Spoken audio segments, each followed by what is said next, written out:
Hari ini kita akan bicara mengenai safety stock cost. Jadi biaya yang diperlukan untuk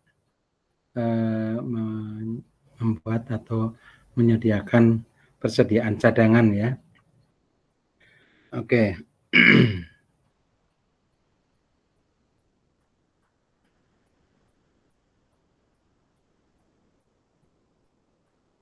Oke. Kita mulai aja ya. Jadi sebagaimana sudah kita ketahui kemarin ya, kita sudah belajar mengenai model istilahnya model stokastik ya, di mana ada dua macam model. Pertama adalah jika permintaan tahunan itu permintaan lah ya, maksudnya entah itu tahunan atau bulan atau mingguan, itu adalah stokastik, tapi lead time-nya itu konstan ya. Terus yang kedua adalah baik itu permintaan maupun lead time-nya itu stokastik ya. Jadi dalam hal ini jadi kita sudah mengenal ada beberapa ya. Jadi pada saat kita mempunyai model yang mungkin permintaan atau lead time-nya itu stokastik, maka kita harus menggunakan generalized stokastik ya. Dalam hal ini ROP-nya adalah pre-order point-nya ya, expected demand selama lead time ditambah dengan Z itu sendiri ada variat ya. Variat dikalikan square root varian daripada demand skala lead time. Nah, dalam hal ini jelas bahwa karena ada kemungkinan terjadi stock out level, maka kita harus menentukan dulu stock out levelnya berapa. Jadi masih ingat ya, stock out level adalah kebalikan daripada service level ya. Jadi kalau misalnya stock out levelnya itu 5%, maka service levelnya 95%. Kalau stock outnya 10%, artinya service levelnya 90% ya.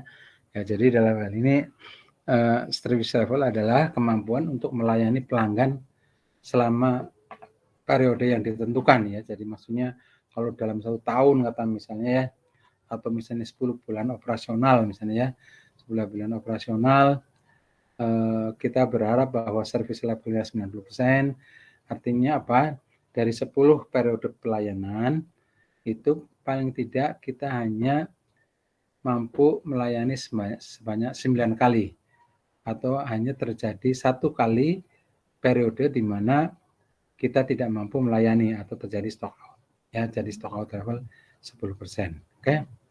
Ya, jadi itu yang generalized stock out.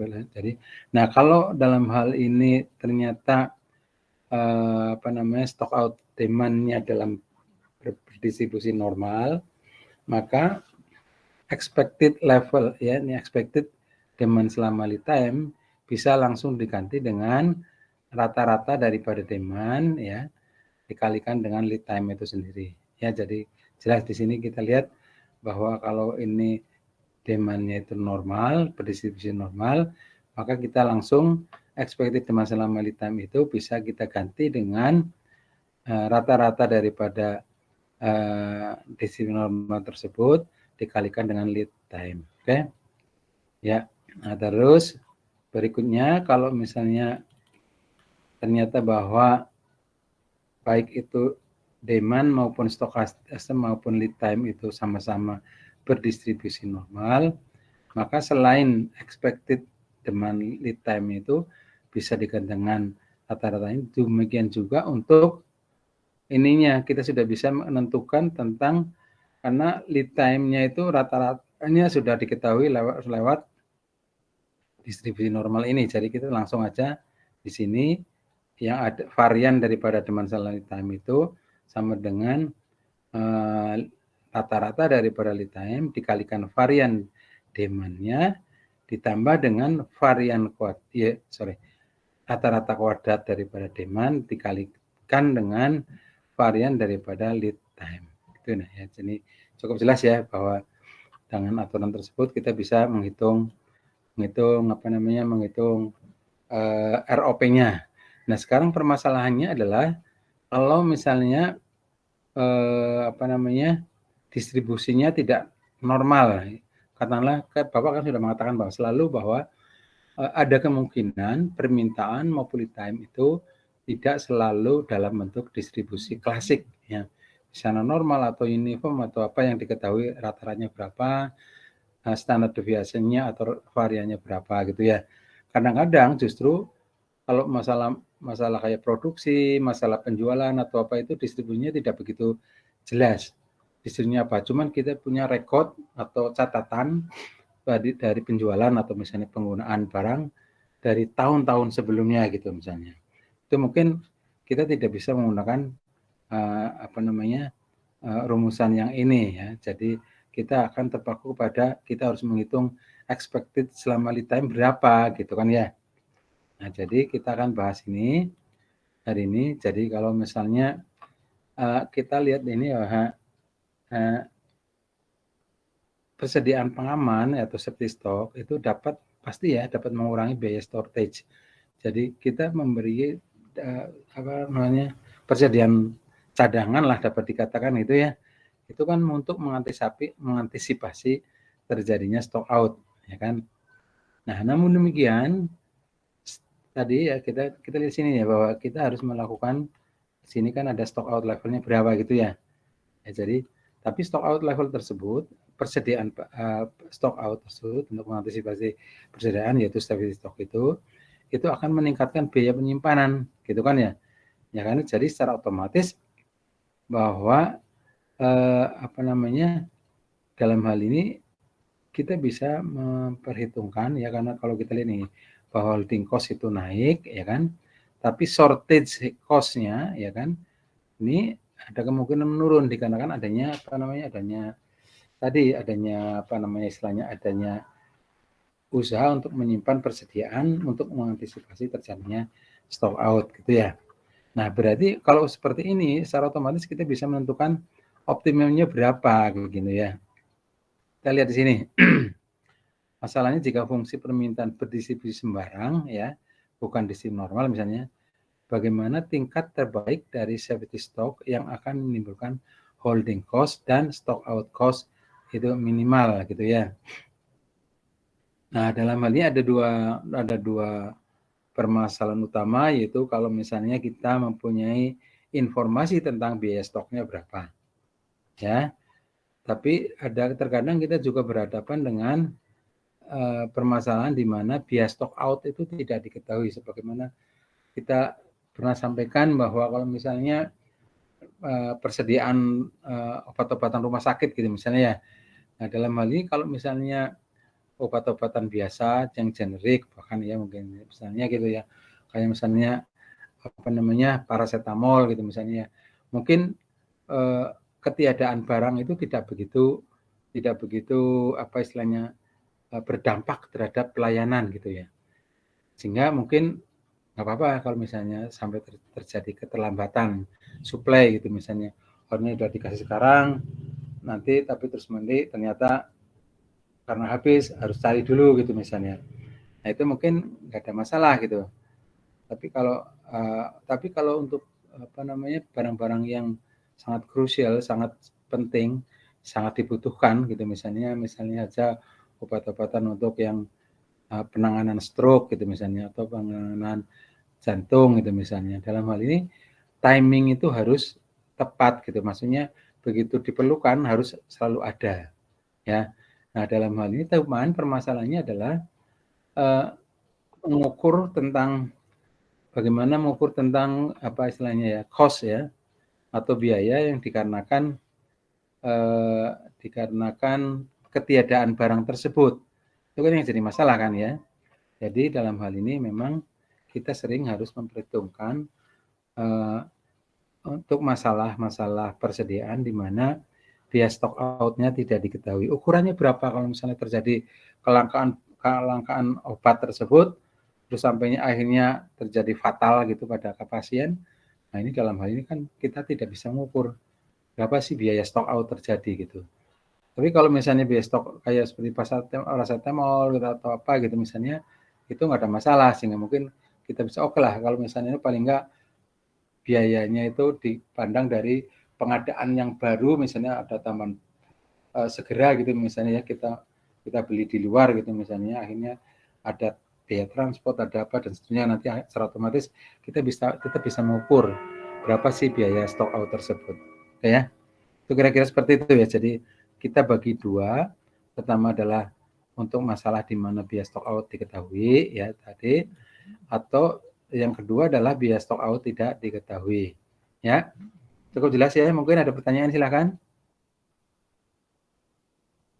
Ada pertanyaan? Ada? Oke, sekarang kalau nggak ada, Bapak langsung aja di sini untuk biaya stock out diketahui, pendekatan tabel ya. Jadi dalam hal ini menyelesaikannya menggunakan tabel gitu. Maksudnya bahwa kita hitung lah misalnya. Nanti kita ini mengambil kebijakan untuk stock out berapa, untuk safety stock berapa yang perlu kita terapkan gitu misalnya. Terus kita bandingkan hasilnya, nanti kita pilih mana yang paling baik gitu ya.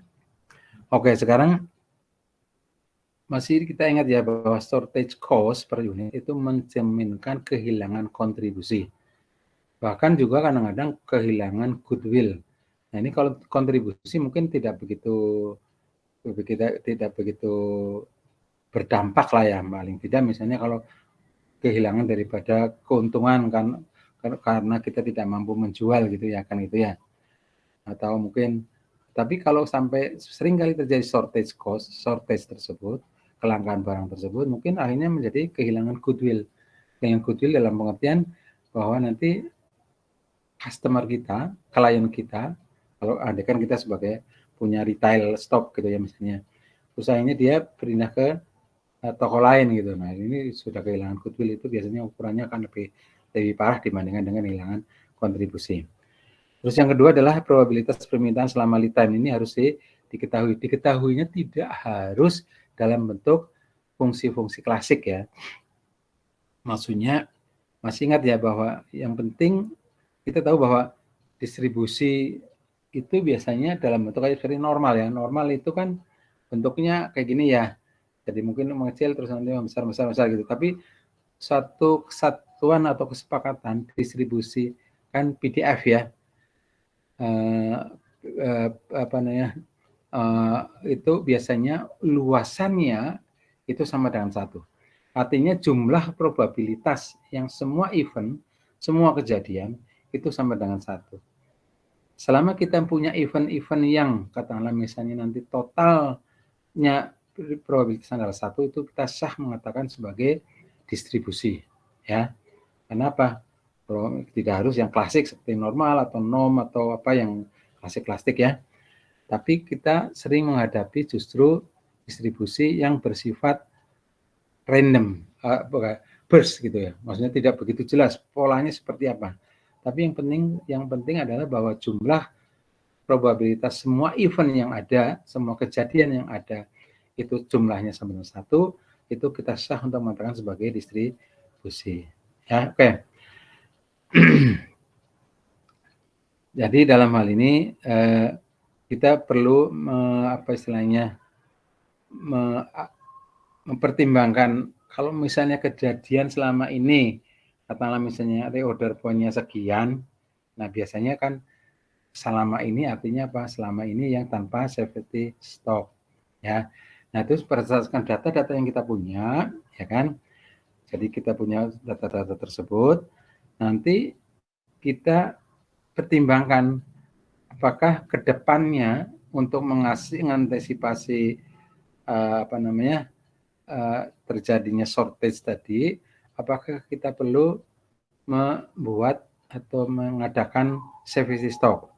Kalau dipandang perlu, berapa jumlahnya? Ya, berapa jumlah daripada safety stock tersebut? Ya, jelas beberapa hal yang perlu kita pertimbangkan adalah bahwa jumlah pesanan tahunan, terus juga holding cost per unit time, terus juga untuk stock out cost juga kalau memang diketahui harganya ya atau biayanya berapa, kita masukkan di dalam data tersebut. Oke, sekarang kita contoh nih.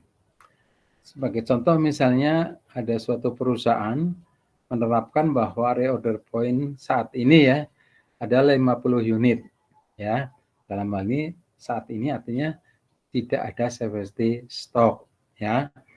Terus berdasarkan pengalaman sebelumnya mungkin beberapa tahun yang lalu lah katakanlah misalnya bahwa periode tersebut ya itu permintaan selama lead time itu kalau permintaannya 30 selama lead time ya, selama hari-hari lead time tersebut, itu kemungkinan 30 dengan probabilitas berapa?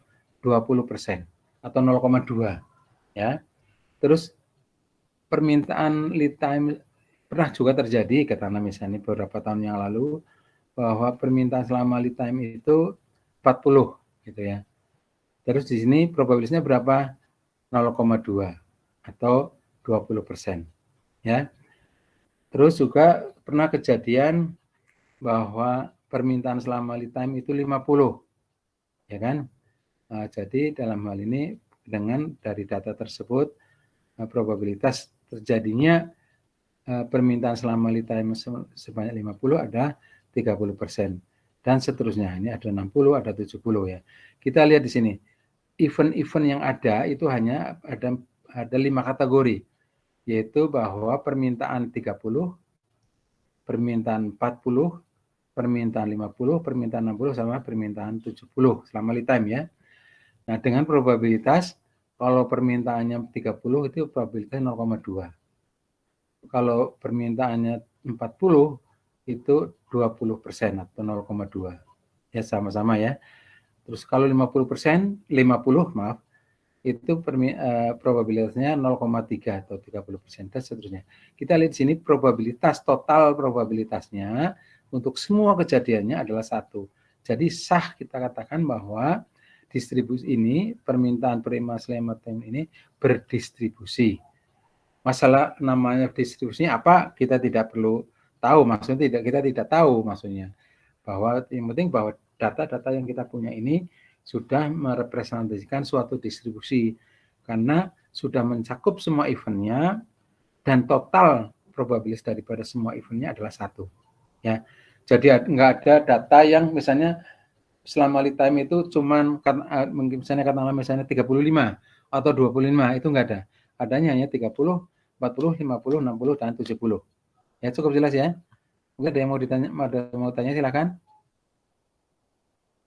Halo? Ada yang mau tanyakan? Belum, Bapak. Ya. Belum ada, Pak. Belum ada, Pak. Ya, oke. Nah, sekarang bagaimana cara menghitungnya?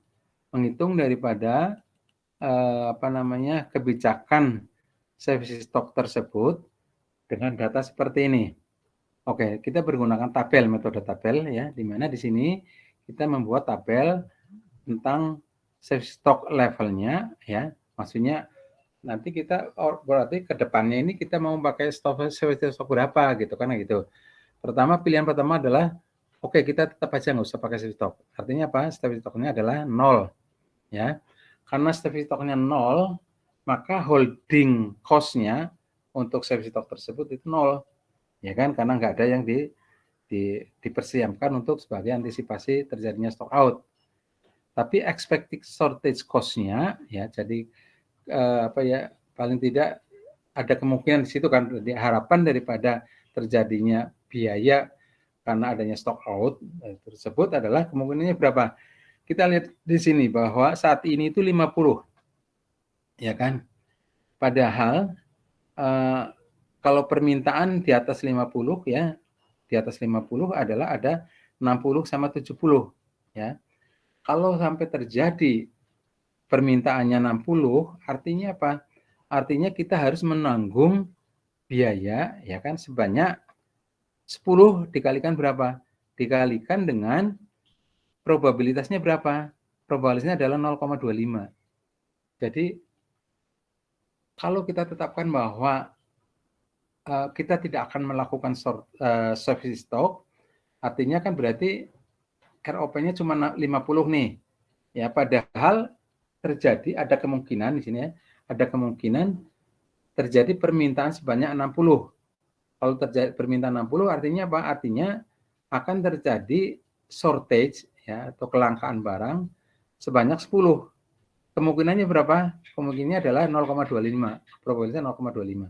Artinya di sini 10 kali 0,25 dikalikan 40. 40 itu apa? 40 adalah dikarenakan bahwa biaya stock out-nya itu 40 per unit. Jadi kalau terjadi stock out sebalan 10, artinya ya tadi 10 kalikan 0,25 dikalikan dengan 40. Ya. Nah, sekarang ya 40 ini jadi ini ya kalikan ini. Nah, sekarang di sini juga ada yang disebut sebagai biaya optimal pesanan. Biaya optimal pesanan adalah 6. Jadi dalam hal ini biaya expected sorted cost adalah 10 kali probabilisnya berapa, ya kan? Kali 40 kali 6. Itu kalau yang terjadi adalah permintaannya ternyata cuma 60. Tapi ada kemungkinan lagi bahwa selain kemungkinan permintaan selama lead time tersebut 60, ada juga kemungkinan terjadi permintaan sebesar 70. Kalau 70 artinya apa? Artinya di sini kita kekurangan 20 nih. Kekurangan 20, ya kan? Terus biayanya berapa dalam hal ini? Biayanya itu probabilisnya berapa? Kalau terjadi 70 ya, berarti dalam hal ini terjadi permintaan 70, berarti shortage 20 ya. Probabilisnya adalah 0,05 ya. Jadi dalam hal ini 20 kali 0,025 dikalikan 40, tadi 40 adalah apa? Biaya per unitnya ya. Terus dikalikan dengan jumlah maksimumnya. Jadi kita expected sorted cost-nya adalah 10 kali 0,25 itu untuk kemungkinan kalau shortage-nya 10 ditambah dengan 20 kali 0,5 itu kalau terjadi shortage-nya itu 20 ya permintaan itu 20 terus dikalikan dengan 40 kali 6. Jadi kita dapatkan di sini total cost-nya adalah 840. Total cost-nya adalah holding cost ditambah dengan expected shortage cost. Ya. Jadi dalam hal ini kalau kita tanpa melakukan safety stock yaitu safety stock 0, maka total cost yang ditimbulkan dari kebijakan tanpa safety stock tersebut adalah 840. Oke, itu satu pilihan pertama ya. Terus pilihan kedua adalah kita melakukan safety stock sebesar 10. Ya kan? Artinya apa dalam hal ini? Berarti kan saat ini 50 nih. 50 tambah dengan 10 berarti kan 60. Jadi posisinya di sini nih. Ya kan? Nah, berarti posisinya yang ke 1 2 3 4 ya, keempat ya. Nah, jadi yang sini nih. Jadi kemungkinannya dalam hal ini kemungkinannya adalah karena kita sudah komit untuk memberikan safety stock 10, artinya kita akan timbul biaya untuk holding cost-nya, ya kan? Nah, berarti 10 kali berapa? Holding cost-nya sendiri berapa ini? Cari carrying cost atau holding cost ya, adalah 5 dikalinya per unit. Kalau 10 berarti 5 dikalikan 10. Jadi holding cost-nya di sini 10 kali 5 jadi 50. Di lain pihak, untuk yang kalau kita sudah punya komitmen untuk melakukan safety stock 10, berarti 50 tambah 10 berarti 60. Jadi kemungkinan terjadi adanya stock out itu hanya pada saat ada permintaan 70 selama lead time. Probabilitasnya berapa? Probabilitasnya adalah 0,05. Ya kan? Ini kan yang ini ya. Nah, dengan demikian maka untuk kebijakan safety stock 10 yang muncul adalah biaya selain biaya holding cost juga biaya expected shortage cost yaitu 10 kali 0,05 kali 40 kali 6 berarti 120. Nah, ini kita lihat di sini bahwa kebijakan untuk melakukan safety stock 10 itu masih lebih menguntungkan dibanding dengan tanpa adanya safety stock. Tanpa adanya safety stock, maka total cost-nya adalah sebesar 800 berapa 40 ya. Sedangkan kalau kita komit untuk melakukan safety stock 10 maka total cost-nya hanya 170. Oke. Nah, sekarang ada alternatif yang lain ya, karena di sini kita dari awal itu ROP-nya itu 50. Nah, di sini yang terbesar permintaan selama lead time adalah 70, maka kalau kita melakukan komitmen dengan service stock 20 ya, 20 artinya apa? Berarti dalam hal ini hanya ada holding cost, ya kan? Holding cost-nya itu kelebihan tadi 20 dikalikan dengan 5 berarti 100. Sedangkan shortage cost-nya itu dijamin tidak ada. Dikarenakan apa? Dikarenakan selama ini yang tanpa service stock aja kita cuma 50. Ya kan?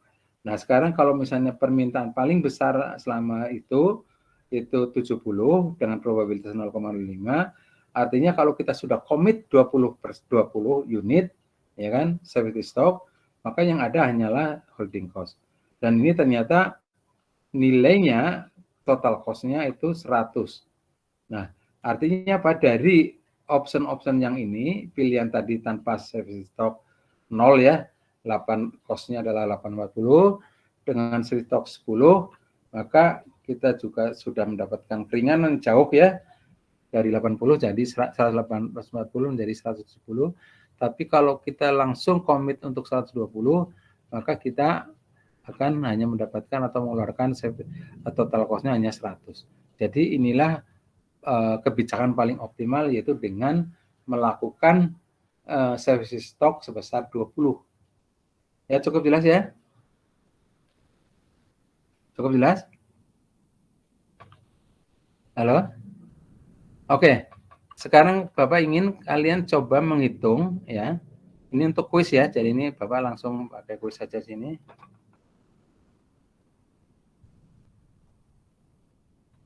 Kuis.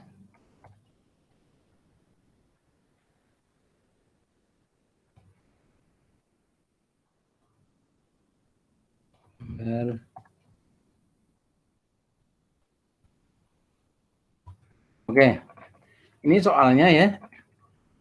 Kalian coba hitung sama persis dengan yang ini ya, sama dengan yang ini nih ya. Ini prosedurnya sama dengan yang ini ya. Untuk permasalahannya seperti ini ya.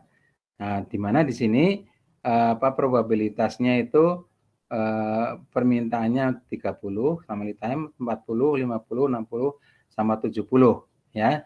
Jadi ROP saat ini itu 40 ya.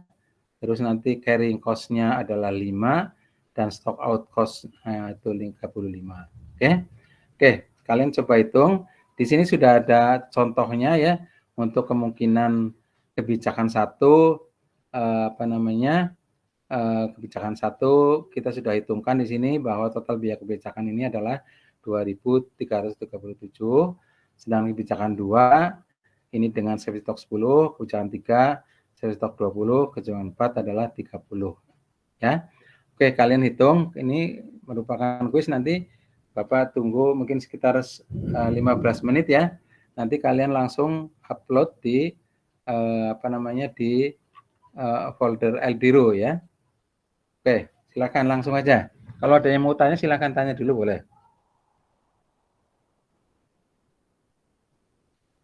Ayo silakan.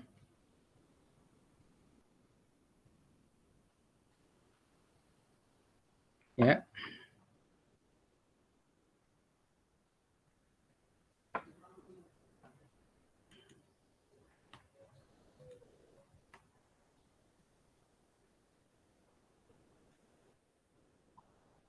Halo? Udah ya? Bapak tunggu 15 menit, mudah-mudahan kalau saya pikir 5 menit atau 10 menit sudah selesai lah ya. Terus nanti langsung di-upload di di jawaban.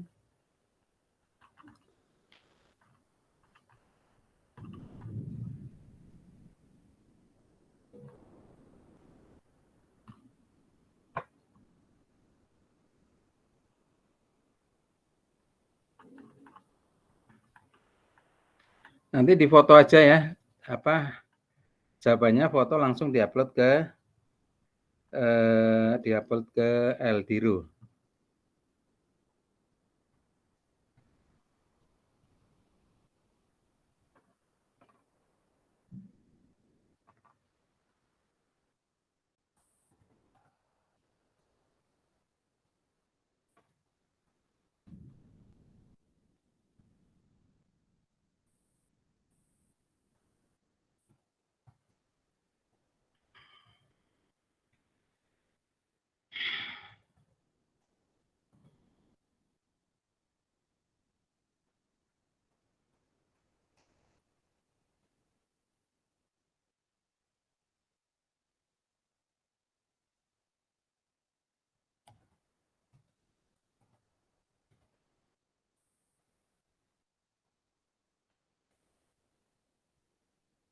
pukul berapa ya?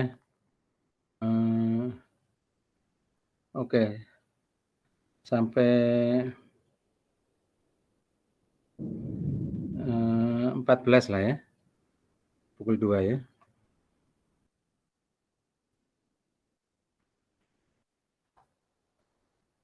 Jadi diberi kesempatan 15 menit ya. 25 menit, maaf. 25 menit. Jadi saat ini 10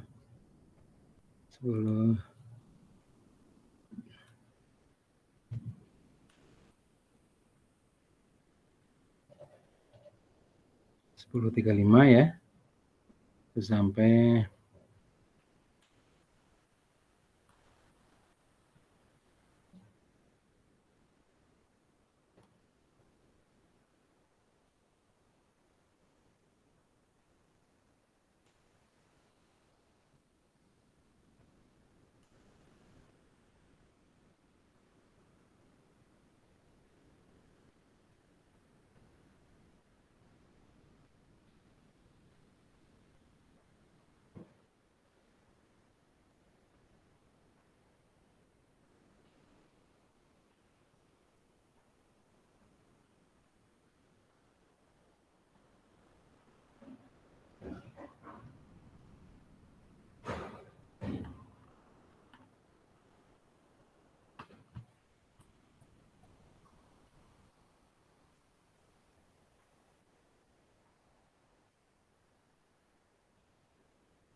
ya.